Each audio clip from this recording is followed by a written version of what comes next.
Presentamos Encuentro con la Soberanía. El amor madre a la patria no es el amor ridículo a la tierra, ni a la hierba que pisan nuestras plantas. Es el odio invencible a quien lo oprime. Es el rencor eterno. En el año 16. Muy buenas noches, amigos televidentes. Bienvenidos una vez más a este su programa Encuentro con la Soberanía. Hoy les acompañamos Priyanka Rodríguez, Camelia Michel, y también tenemos en la primera parte a nuestro invitado, casi de siempre es de nuestra casa, y es el Osvaldo Montalvo Cosío. Es un economista, también un patriota, defensor de la soberanía. Así es que ya saben, amigos televidentes, tenemos a Osvaldo con nosotros desde el principio. Y en la segunda parte estará con nosotros nuestro invitado permanente, el historiador Manuel Núñez, y también se queda con nosotros en la segunda parte Osvaldo Montalvo. Amigos televidentes, vamos a mencionar los temas que tenemos en el tapete en el día de hoy, y tenemos que primero el procurador esperaría la auditoría de los equipos de la Junta Central Electoral para realizar las investigaciones. Luego tenemos que los bienes del Estado en manos de particulares sean convertidos en privilegios.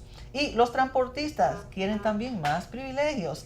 Tenemos también, además de estos tres temas, ante las noticias relacionadas con la inmigración haitiana, que el gobierno mira para otro lado.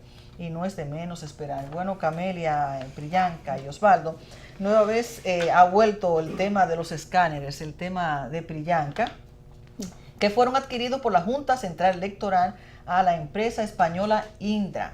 Una operación que le costó al Estado Dominicano 40 millones de dólares. Todos les advirtieron al presidente de entonces de la Junta Central Electoral, el señor Roberto Rosario, que era más económico alquilar los equipos, porque los equipos informáticos se vuelven obsoletos muy rápidamente. Pero contra viento y marea, el señor Rosario prefirió comprar unos equipos que eran anticuados al día siguiente de las elecciones. Y ahora la actual Junta Central Electoral tiene que pagar el alquiler de un local climatizado y mantenimiento de los equipos. Muchos de ellos ya definitivamente dañados y que no podrán utilizarse en las próximas elecciones. Priyanka, Camelia, Osvaldo, ¿habrá en el mundo alguien que compre computadoras, escáneres de segunda mano? La Procuraduría General de la República ha prometido dar un informe definitivo sobre el tema. ¿Ustedes qué esperan que se haga en relación a este tema? A los escáneres. Bueno, este es el tema de nunca acabar, y no es mi tema, es el tema de Rosario y ahora de Castaños, pero da incluso hasta risa porque ellos dieron una declaración, el Pleno de la Junta Central Electoral, y luego tuvieron que dar otras declaraciones porque con las declaraciones que ellos emitieron por primera vez, automáticamente podemos notar que las elecciones de mayo de 2016 son nulas. O sea, con las declaraciones que ellos dieron, era para anular las elecciones de 2016.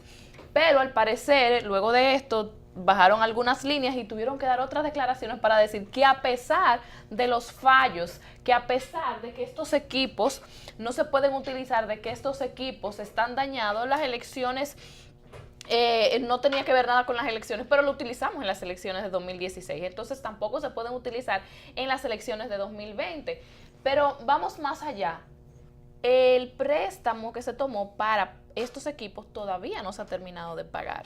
Entonces, yo entiendo que es un proceso, estuve hablando con Manuel la otra semana, el proceso de que hacer una descarga, de mandar a bienes nacionales todos estos equipos, pero mientras tanto la Junta Central Electoral está pagando una cantidad enorme de alquiler para un local para guardar estos equipos que no sirven para nada. Entonces, es bueno recordar que estos equipos fueron adquiridos a la empresa Sindra, una empresa española que es la misma empresa que contrataba a Joao Santana en todos los países donde él iba como asesor de campañas presidenciales y que fueron adquiridos en todos esos países donde Joao Santana ganó. Entonces, cuando se estaban haciendo la revisión de estos equipos, que fueron diversos candidatos, que al final no sirvió para absolutamente nada, porque usted iba, borraba un voto, se lo ponía a otro, o sea, era un total desastre. Casualmente, la compañía que también hizo la revisión de los equipos, ¿quién fue? Adivinen. Sindra. O sea, Indra, perdón. sí. Entonces, teníamos problemas con la empresa, sabemos que los equipos fueron un fraude y también el Estado contrata a la misma compañía para que haga la supuesta revisión. Pero ahora, ¿qué va a pasar con estos equipos? ¿Qué va a pasar con Roberto Rosario? ¿Se va a someter Roberto Rosario a la justicia por este fraude bueno, él dijo al principio que eran 16,000 escáneres, pero realmente son 40,000 y pico de escáneres que tenemos aquí. O sea, un número superior a lo que se había mencionado al inicio. ¿Qué va a pasar con los involucrados? ¿Y qué va a pasar realmente con las elecciones de 2016? Osvaldo, tú como economista, ¿en qué nos afecta, si es que nos afecta económicamente, esta situación de los escáneres, estos pagos indiscriminados, pagos de alquiler, de algo que ya se había ya delatado desde mucho antes de haberlos adquirido? Se advirtió que ni eran necesarios y que no era recomendable, que era muy costoso, además de que ya se sabía, porque cuando se hizo el estudio se determinó que estaban preparados un poco antes de las elecciones, que estaban preparados para que dieran como el poder ejecutivo, ¿verdad? Quería que dieran los resultados de las elecciones a favor del actual gobierno en ese entonces. ¿Nos afecta eso a los dominicanos? Pero, por supuesto, o sea, incluso el esquema es el mismo que hemos explicado con el asunto de la migración. Fíjate que interesante, es más o menos la misma lógica. Una cosa es que gane un individuo y otra cosa es que gane la sociedad. Un individuo, si tiene la decisión de comprar algo, él puede decidirse por comprar algo que realmente tenga utilidad, o puede tomar la decisión de comprar algo que sea inútil, que sea basura. Y se paga igual.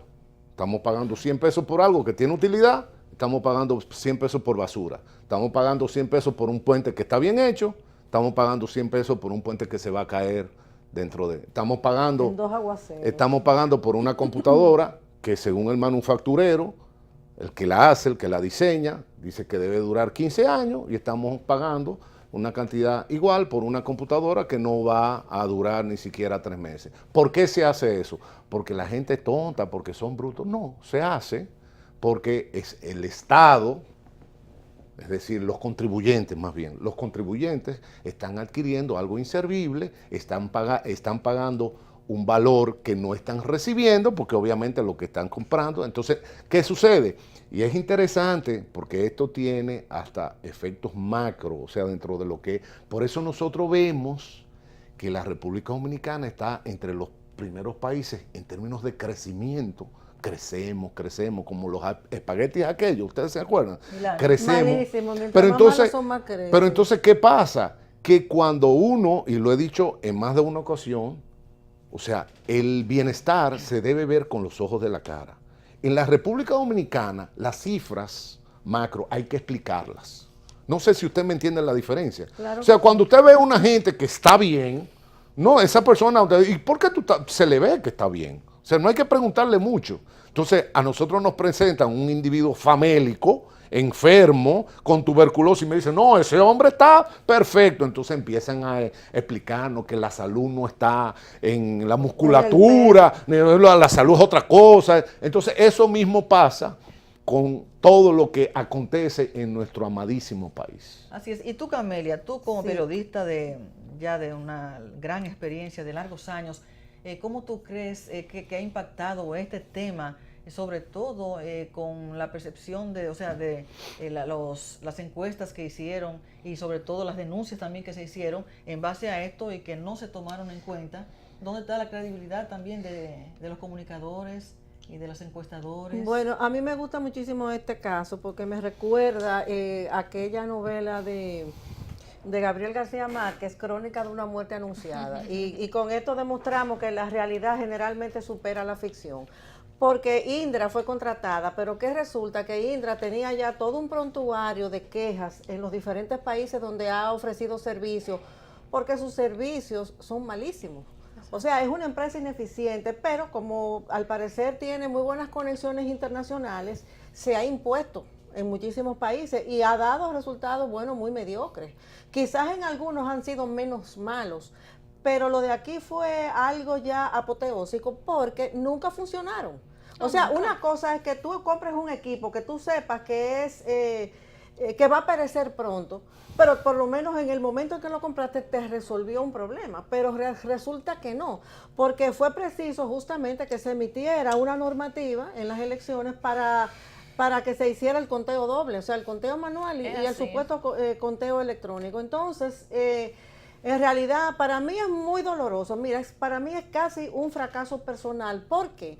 Porque yo valoré demasiado al doctor Roberto Rosario. Por muchas razones, porque él tuvo que soportar una serie de presiones de la Embajada Americana, de muchísimas entidades, por el problema de las identidades de los haitianos. O sea, todo este problema grandísimo que tiene el pueblo dominicano. Yo creo que él tuvo una actitud coherente. Claro, en algunos momentos sentimos que se dobló la soga un poco porque la presión era fuerte y él tuvo que acceder en algunos puntos. Pero en sentido general, él trató de hacer un trabajo responsable. Sin embargo, en este tema electoral, ahí ya realmente él demostró que él es una pieza más de nuestro engranaje político y que él se atuvo a los intereses quizás del momento. Probablemente, digo probablemente porque son cosas que fácilmente las intuimos, pero a veces no podemos demostrarlas.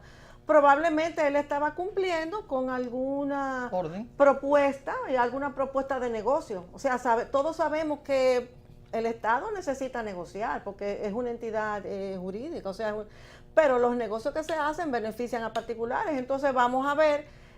Ustedes lo acaban eso de enfatizar, los vínculos con Joao Santana, y eso vamos a ver entonces por dónde están los beneficiados. Exacto. Ahora, ese es un tema que lamentablemente, bueno, entiendo que sí, que se va a debatir un tiempo, que se van a hacer algunas pesquisas, pero que a la larga va a morir en el olvido. Entonces, nada, vuelvo y te digo, la realidad supera la ficción, muchas veces. Y como dijo Priyanka al principio, realmente... ¿qué se ganará con estas investigaciones? ¿Por qué ahora? O sea, después que se investiga que eso no funcionó, que no, desde el principio, ¿qué va a pasar? Pero bueno, vamos a ver qué pasa.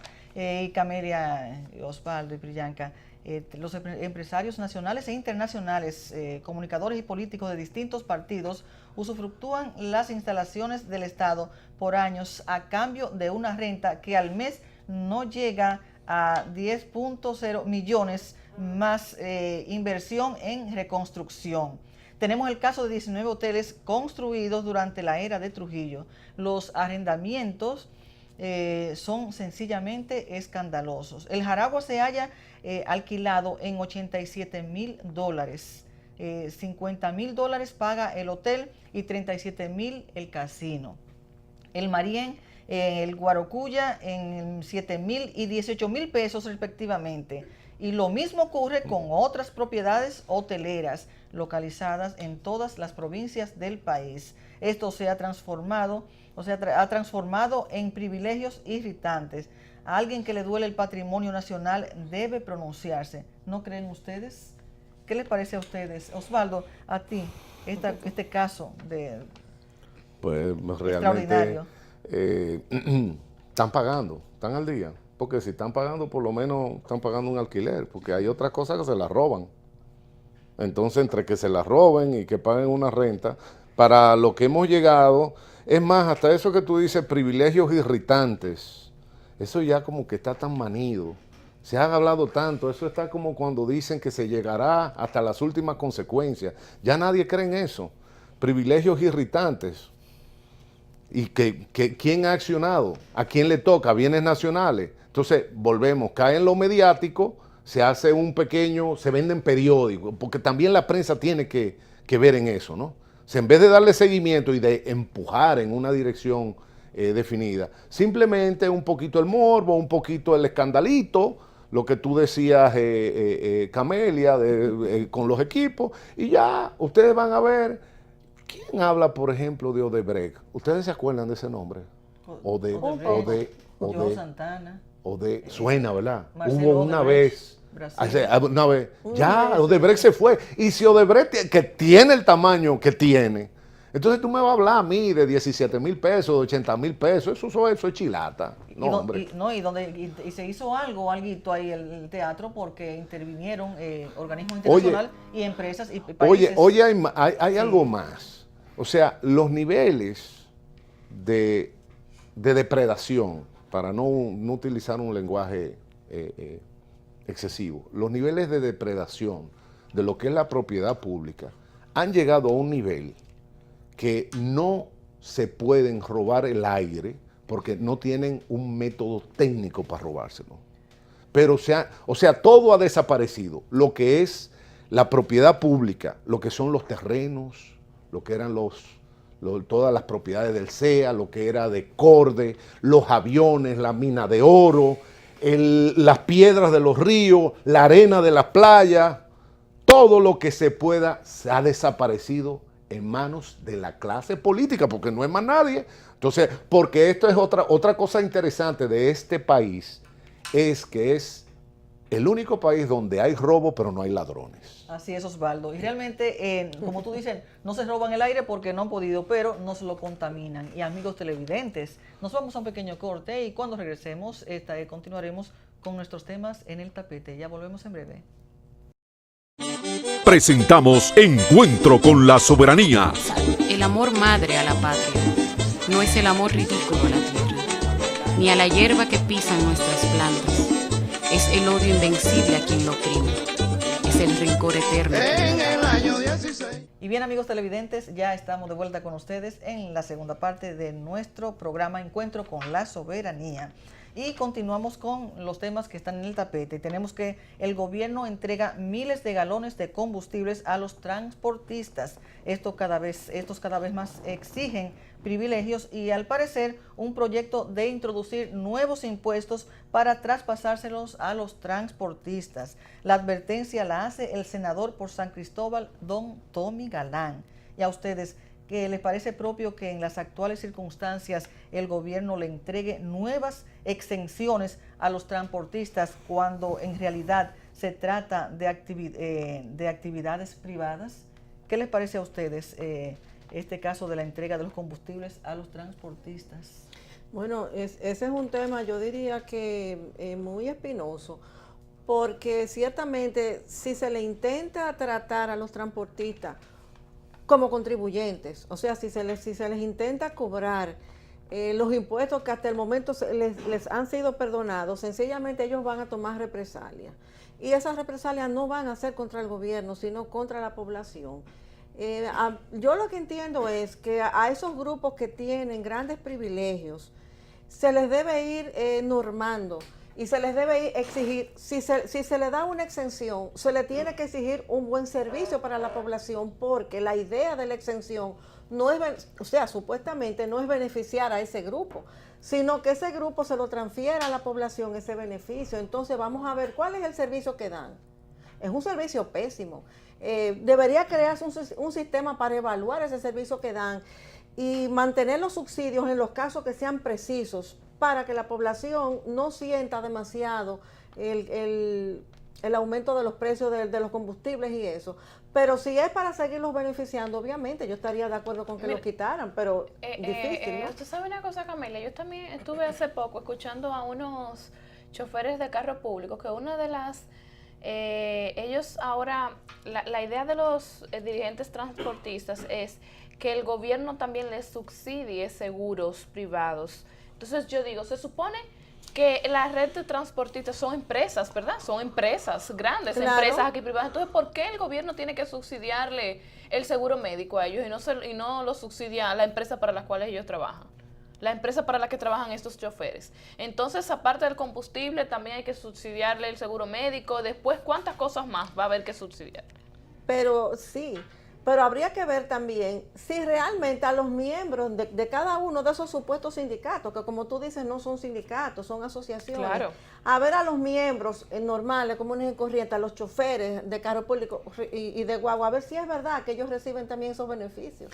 Porque de repente muchas veces son los grupitos, los que dirigen, los que se quedan con todo. Claro, no es así. Son pulpos es así, y negocian. Es así, negocian con toda esa gasolina, pero hay con una todo equivocación con la mayoría de estos choferes, porque ellos entienden que el gobierno debe resolverles todo, pero ellos están trabajando para un empresario. Entonces, por ejemplo, bueno, no voy a decir que la mayoría, todas las rutas, en todas las rutas, los choferes, aparte de tener que pagar de pagar por el privilegio de estar en la ruta, en cada vuelta que dan tienen que pagar una cantidad tal, vamos a suponer, de dinero para ese empresario de transporte. Entonces, ese empresario no le puede suplir seguro médico. Entonces, el chofer le exige al gobierno que tenga también el gobierno que subsidiarlo. Y hasta seguro de los vehículos debe todo. suplirle, claro que sí. Pero mira, quizás estamos un poco cortos de tiempo, pero yo sí quiero recordar lo siguiente, y es que en este país se ha hecho una costumbre desde años inmemoriales, el de otorgarle privilegios a grupos que no le aportan nada a la población, porque tú quieres cosas más irritantes que lo que sucede con la liga de béisbol. A esa gente se les exime de todos, bueno, tú eres economista, tú lo sabes, se les exime de todas las contribuciones normales, prácticamente se les deja carta abierta. ¿Qué sucede? Que cuando se hacen los juegos de pelota aquí, que es una temporada que genera muchísimo dinero, ni siquiera, tengo entendido que ni siquiera ellos contribuyen con la manutención de los estadios. Es decir, que si en un juego se dañan algunos asientos por el uso, qué sé yo, por el abuso de los equipos y eso, ellos no reponen nada. Eso sale del bolsillo del contribuyente, o sea, del Estado, de ¿qué nosotros justifica eso? Quizás en un principio la idea era estimular el deporte, pero cuando ya eso se transforma en un negocio, ¿por qué tiene el Estado, por qué tiene el contribuyente que seguir pagando eso?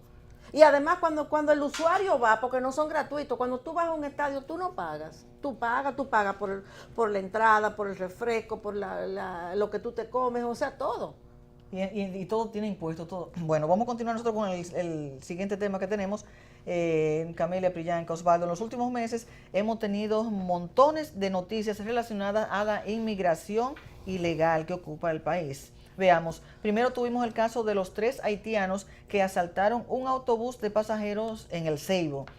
Segundo, tenemos la denuncia de los diputados de la frontera, Darío Zapata de Dajabón y Samuel Toribio en Montecristi, sobre la avalancha de haitianos que penetran sin control en las poblaciones fronterizas e incluso que asaltan que se instalan en los municipios. Se quejan los alcaldes, se quejan los médicos, se quejan las redes sociales, se queja todo el pueblo, todos los sectores. Son cientos de haitianos los que penetran diariamente por las fronteras. El senador de Pedernales, Dionis Sánchez, ha declarado su provincia de emergencia. Y por si fuera ya poco lo anterior, el ministro de Medio Ambiente ha declarado que el 75% del carbón que consume Haití se extrae de la República Dominicana. No solamente que consume Haití, sino que ellos también exportan como si fuera de ellos. Este país se está destruyendo y nadie lo sabe y nadie hace nada. ¿Habrá alguien que le duela a la República Dominicana? Explíquenos ustedes. Y tú realmente, Osvaldo, como economista, ¿cómo tú ves esta situación de los haitianos por todas las fronteras y por todos los puntos del país? Lo interesante de esto es que nosotros tenemos un presidente mudo. Y no solamente mudo de que no habla, sino que no habla de lo que hay que hablar. Entonces viene un ministro de repente y dice, no, lo que pasa es que el presidente no está para hablar, sino para gobernar. Entonces uno se imagina una empresa o uno se imagina algún tipo de actividad colectiva donde se supone que hay un líder y el líder tiene que dar instrucciones claras, precisas, de qué es lo que va a hacer cada quien, y resulta que ese líder no aparece. Entonces nosotros tenemos ahora una situación, por ejemplo, ¿cuándo se ha referido el presidente al tema migratorio en general? ¿Cuándo ha explicado al país cuál es la política migratoria de la República Dominicana? ¿Cuándo? ¿Cuándo un ministro lo ha explicado de forma inteligible que uno entienda como ciudadano dominicano cuáles son las condiciones que debe cumplir un extranjero para estar en territorio nacional. Nunca jamás. Entonces, lo que pasa es que el bochorno que le provoca el aceptar la presión internacional, lo que hacen es que no tienen la posibilidad de explicarlo públicamente. Porque ¿cómo? ¿Qué van a decir? ¿Y qué se espera de un presidente que no es capaz de proteger a su nación?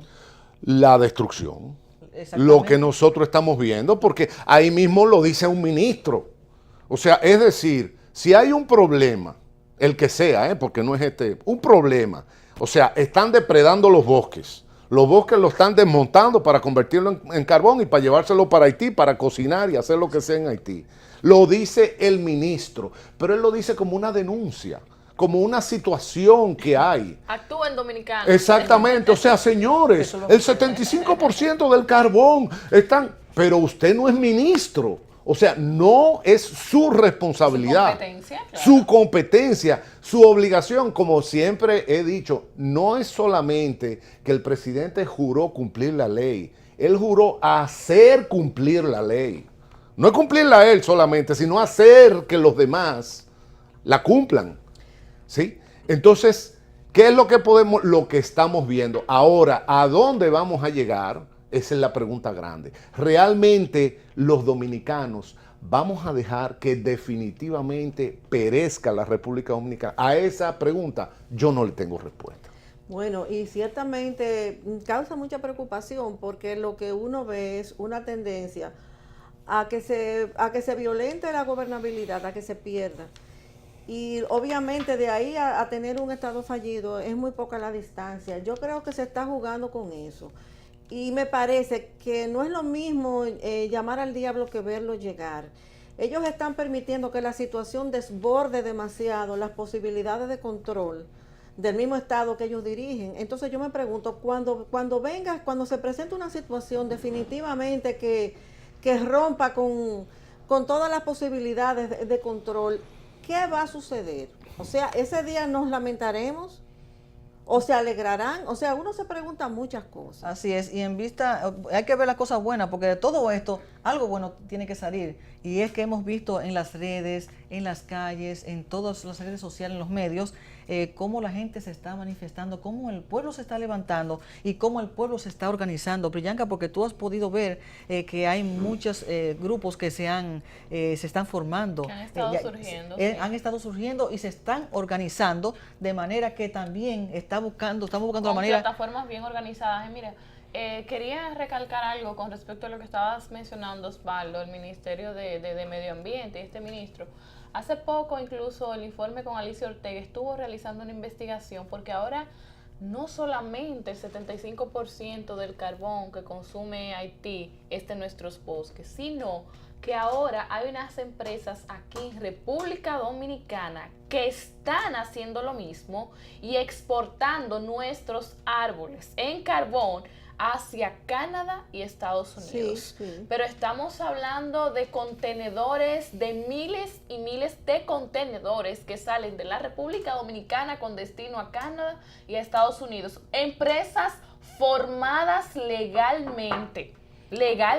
Pero eso es un crimen también, eso no se puede tolerar. Y entonces el ministro de Medio Ambiente no sabe eso, quizás. Las denuncias las realizan los funcionarios, diputados, senadores y ministros para que el pueblo dominicano resuelva, porque todos denuncian pero ninguno hace nada. Los que tienen la competencia para hacer algo no hacen nada. Así es, ¿no? Y como bien decía Osvaldo, que esto lo que llevaría es a la destrucción. Como bien menciona Emanuel Núñez en su libro, en la autodestrucción, la descomposición de la sociedad dominicana, y eso es lo que se está llevando a cabo, lo que se ha podido lograr, pero debemos ser optimistas, no tan pesimistas, de que aún hay esperanzas, y mientras hayan dominicanos dispuestos a trabajar y a seguir el legado de nuestros trinitarios, pues yo creo que podemos continuar estas palabras en nuestra bandera, en nuestro escudo, las palabras de Dios patria y libertad, que son tres palabras fundamentales,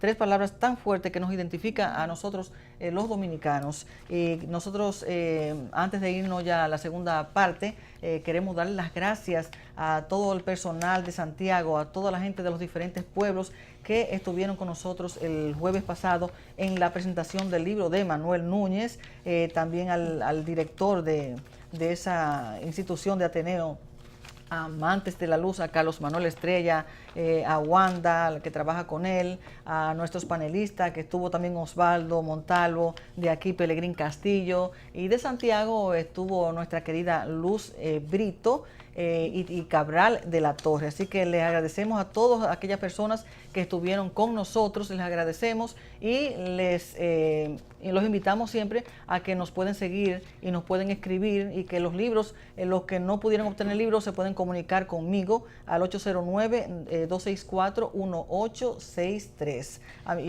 Felicitar antes de irnos a la pausa Sí. a todos nuestros representantes dominicanos, a nuestros grandes atletas que obtuvieron 23 medallas en los Juegos de Bolivia, 6 de ellas de oro, 6 preseas de oro. O sea que muchísimas gracias, porque aunque no tienen el apoyo que necesitan, realmente son una gran representación y siguen poniendo en alto la bandera de nuestro país. Así es, y amigos televidentes, nos vamos a un pequeño corte, y cuando regresemos ya tendremos con nosotros a nuestro invitado de siempre, al historiador Manuel Núñez, quien es a su vez el productor y director de este programa. En la segunda parte trataremos ya temas tanto con Manuel Núñez como con nuestro invitado de hoy, el economista Osvaldo Montalvo Cosío. Así es que no se muevan de sus asientos, que ya volvemos en breve con ustedes.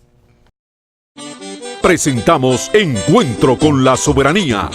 El amor madre a la patria no es el amor ridículo a la tierra, ni a la hierba que pisan nuestras plantas. Es el odio invencible a quien lo oprime. Es el rencor eterno. En el año 16. Y bien, amigos televidentes, ya estamos de vuelta con ustedes en la segunda parte de su programa Encuentro con la Soberanía. Y hoy, en esta segunda parte, está con nosotros pues el invitado permanente, Manuel Núñez, el historiador Manuel Núñez, y a mi izquierda aquí tenemos a el economista Osvaldo Montalvo Cosío. Así es que vamos de inmediato a entrar de lleno con el tema que tenemos hoy, y es que el 7 de noviembre se cumplieron 100 años de la llamada Revolución de Octubre en Rusia, y el 10 de noviembre, hace ya 28 años, se derribó el muro de Berlín. Y meses después desapareció la Unión Soviética. Manuel, bienvenido aquí a tu programa. Vamos a empezar contigo y después escucharemos las palabras, el parecer de Osvaldo. ¿Cómo realmente impactó estos eventos a América Latina y a la República Dominicana? ¿Cómo tú evalúas eso? Yo creo que fue el acontecimiento más importante del siglo XX. Lenin fue el fundador del primer Estado totalitario del mundo. No existía antes ninguna creación de lo que pudiera ser la concreción en los hechos de la ideología marxista. Creó un Estado que tenía el control de la educación, de los sindicatos, de las asociaciones, una sociedad de partido único, de pensamiento dirigido, de autoabastecimiento, de control territorial, prácticamente eran países cárceles, de control de todo lo que es la economía, no existía la propiedad privada, y eso evidentemente tuvo que hacerse suprimiendo la libertad en nombre de la igualdad, que era el objetivo de aquella utopía revolucionaria. Esa utopía se mantuvo 70 y tantos años en el poder, influyó en todas partes del mundo, influyó en las universidades, en las sociedades latinoamericanas.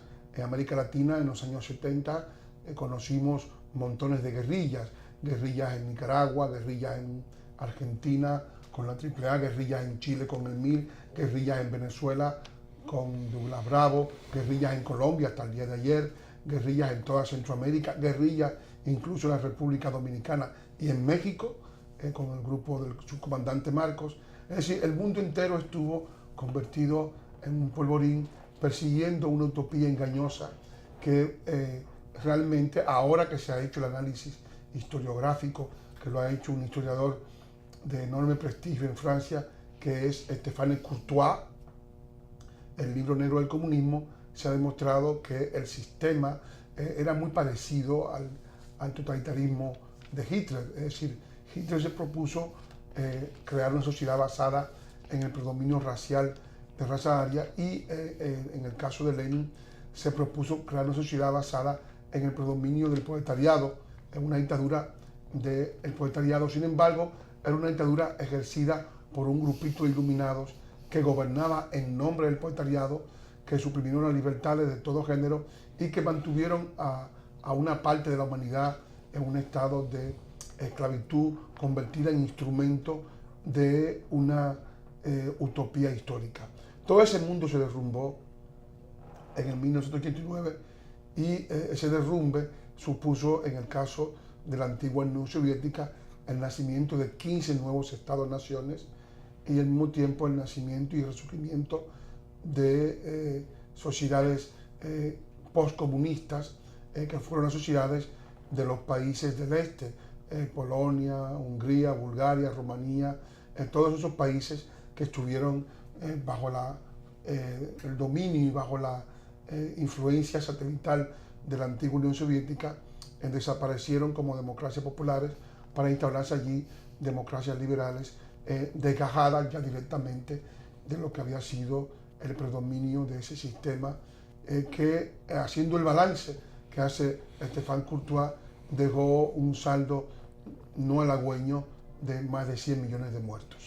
Así es, Manuel. Y antes de que tú continúes también con tu participación, Osvaldo, tengo entendido que la economía fue lo que llevó al traste a esos países del socialismo real. ¿Qué pasa con la economía socialista? ¿Es que no funciona?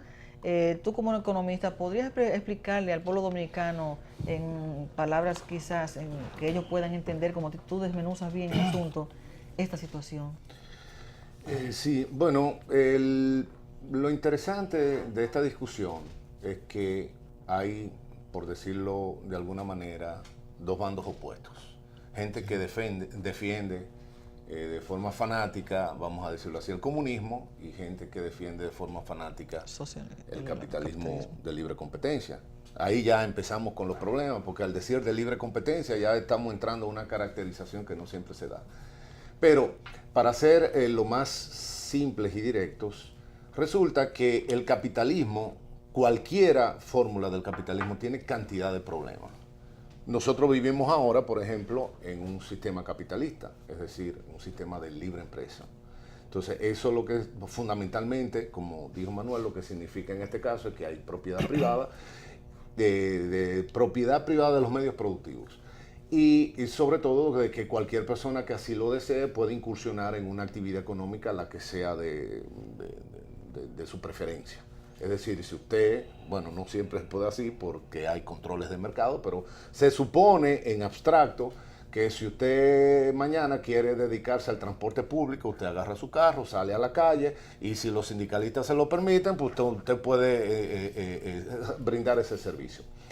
¿Qué pasa? Que como lo dijo un autor que desde mi humilde punto de vista es quien siempre ha tenido como más luz en el pensamiento económico, que es John Maynard Keynes. Como él lo decía, el problema con el sistema capitalista es que tiene una tendencia congénita al desempleo.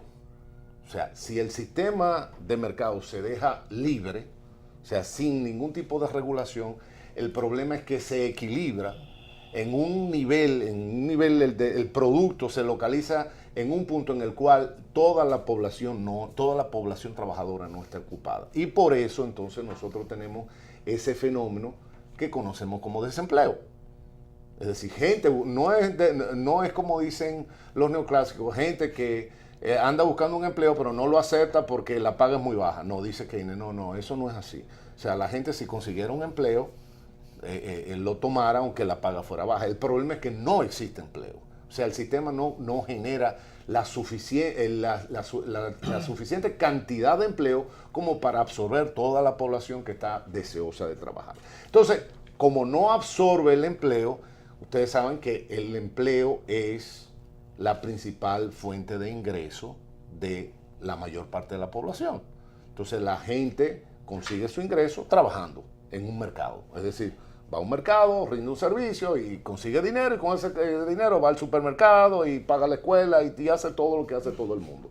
Pero si no tiene empleo, entonces ahí viene cantidad de problemas sociales. Entonces, decía Keynes, bueno, como nosotros no queremos al comunismo porque el comunismo no funciona, entonces nosotros tenemos que intervenir y regular ese sistema capitalista para tratar de purgarlo de sus defectos. Ese es el planteamiento de Keynes.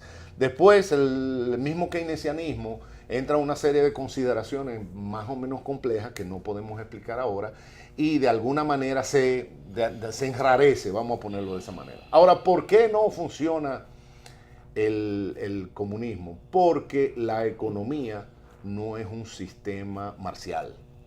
O sea, la economía, lo primero que necesita la economía es estímulo. Entonces, la persona necesita un estímulo, y el principal estímulo que recibe es el monetario, ¿sí? Además de eso, necesita un estímulo en términos de expansión y de libertad. A usted lo ponen, como dicen por ahí, que hasta lo bueno cansa, y lo que a usted más le gusta comer, si se lo dan todos los días, al tercer día ya usted está harto. Entonces, el ser humano necesita diversidad y necesita libertad para usted dedicarse a las labores, las actividades que lo hacen sentir mejor. Y además de eso necesita expansión, porque usted necesita ese dinero también gastarlo en una forma de que usted sienta gratificación. O sea, ese es el sentido de vida. Eso en el comunismo no existe.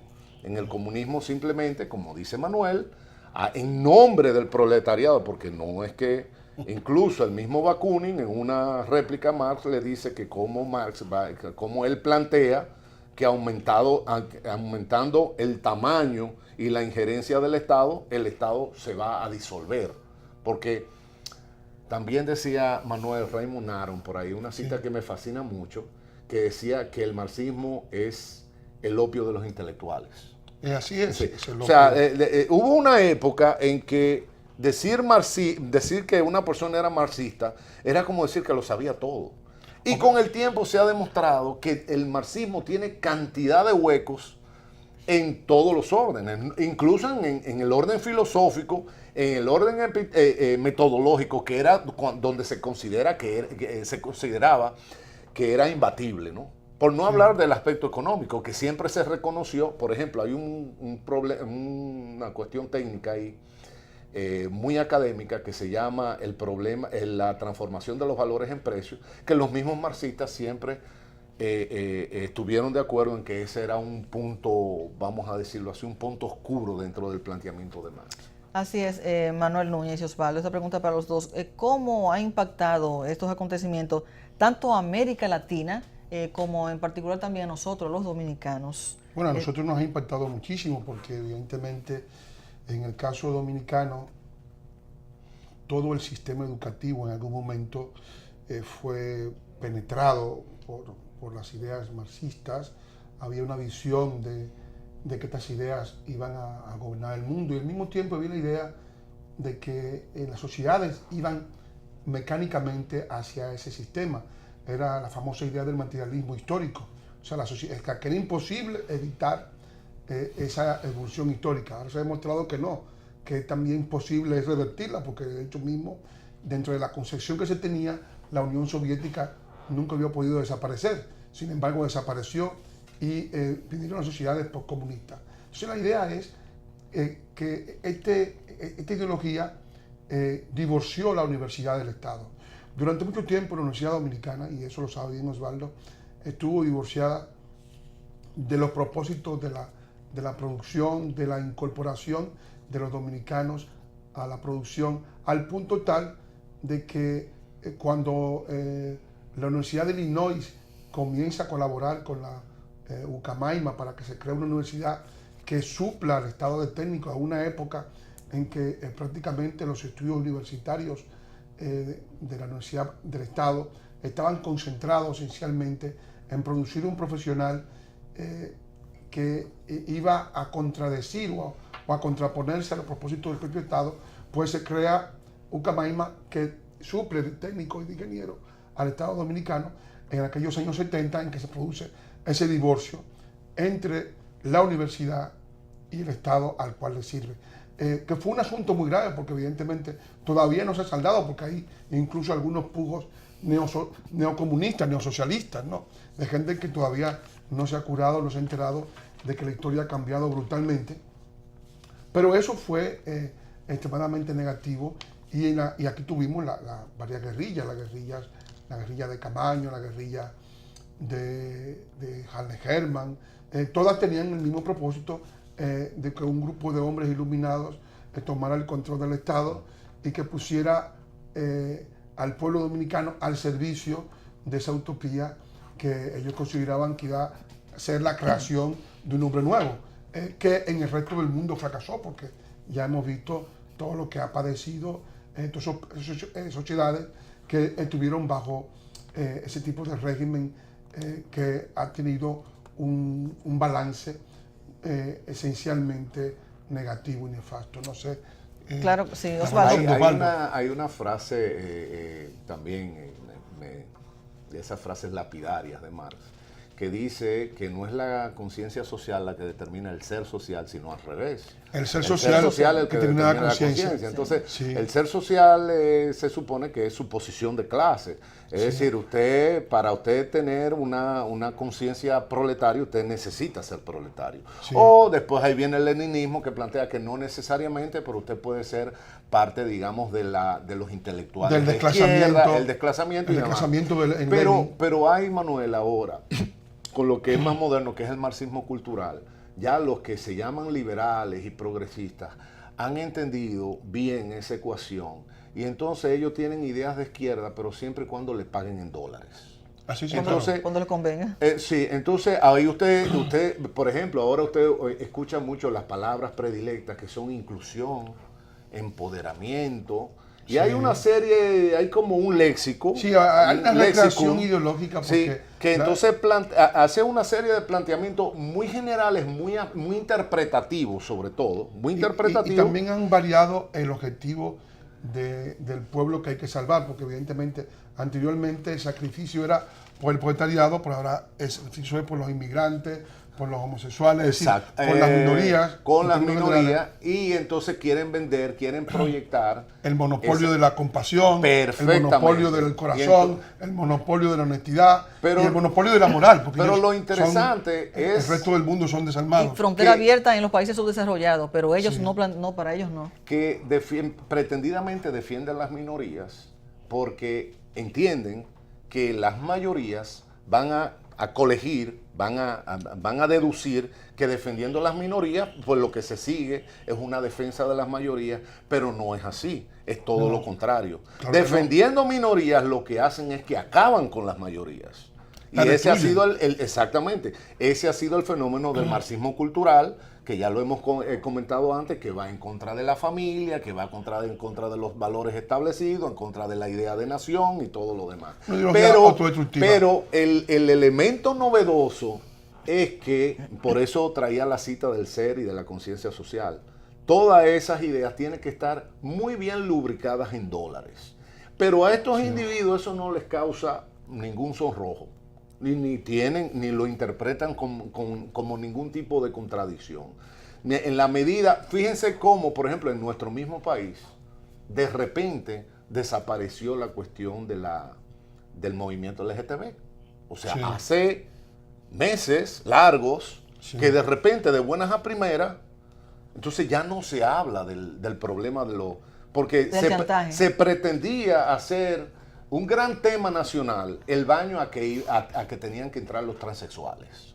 Como si este fuera un país que tiene pocos problemas, o sea, en la agenda nacional tenía que estar en primer lugar el baño a que iban a ir los transexuales. Entonces, ¿qué pasa? De repente desaparece el tema LGTB y no es difícil darnos cuenta por qué. En la medida, o sea, eso funciona en base de los fondos. Correctamente. O sea, hay fondos para esto y de repente nosotros tenemos una serie de liberales y de progresistas que se convierten de la noche a la mañana en defensores de ese tema. Se acabó el dinero aquí, vamos a otro tema. Cambio de gobierno también en Estados Unidos. Perfectamente. Sí, que entonces eso de lo que te dice es porque ellos proclaman su independencia de criterio.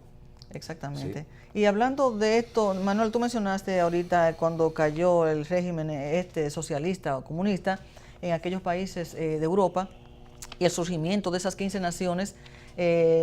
Vamos a enfocarnos entonces en la parte más cercana a la República Dominicana. Vemos ahí a Cuba, pero Cuba sigue siendo todavía comunista. Sin embargo, los cubanos que salen y que vienen mucho aquí a la República Dominicana, no necesariamente ellos quieren volver a Cuba a vivir como viven allá. O sea, algunos que defienden ese sistema lo defienden allá mientras están allá, pero cuando salen podrán hablar, pero no regresan para seguir viviendo así y mejor prefieren irse a otro país desarrollado, en este caso Estados Unidos. ¿Cómo ustedes ven esto en relación también a Venezuela, que va camino también, que lo llevan a camino a lo que es Cuba?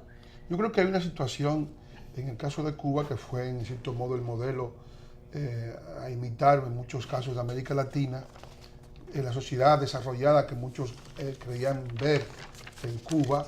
Pues al cabo del tiempo se dan cuenta que Cuba pues es un país, tuvo una deuda enorme que le fue condonada, la mayor deuda exterior era de Cuba, de América Latina, pero al cabo del tiempo, ¿qué tenemos? Una sociedad sin infraestructuras suficientes, la gente empobrecida, una sociedad de partido único, donde la gente no decide, se han transformado en instrumentos del Estado, de pensamiento dirigido, la universidad, las escuelas, los medios de comunicación, las asociaciones, los sindicatos, están controlados por el Estado y por el partido único, y de autoabastecimiento, es decir, de apenas de subsistencia. Sí, tres factores, y al mismo tiempo una sociedad cárcel, porque evidentemente no hay libertad para salir del país. O sea, no se entregan pasaportes fácilmente, no hay libertad para viajar al exterior, todo está, incluso en algunas ocasiones había incluso un pasaporte interior para viajar de una provincia a otra. Es decir, todo está controlado, cada barrio pues está en manos de un comité de defensa de la revolución que informa la seguridad controla a los individuos son perpetuamente, digamos, sujetados pues, por la situación que viven, y al mismo tiempo están sometidos económicamente al Estado, porque el Estado le distribuye una cartilla de racionamiento sin la cual su alimentación estaría sumamente comprometida o, digamos, anulada. Entonces, todo eso convierte al individuo en una especie de esclavo del ideario que elaboraron unos iluminados que se creen moralmente superiores a todos los demás y que han contribuido al diseño de una de las dictaduras más permanentes que ha recibido América Latina. Bien, Osvaldo, ya una última pregunta para ti, a ver, y un mensaje realmente de reflexión para los dominicanos, ¿qué nos conviene? O sea, ¿qué mensaje tú le puedes dar a los dominicanos para reflexionar en relación al tema que estamos tratando y el movimiento que hemos visto en los otros países? ¿Cómo se ha planteado esto en los países desarrollados y nosotros cómo debemos actuar? Siendo de la manera más sintético posible, el comunismo no funciona y no vamos a entrar ahí en disquisiciones sobre la diferencia del socialismo, comunismo, bla, bla, bla.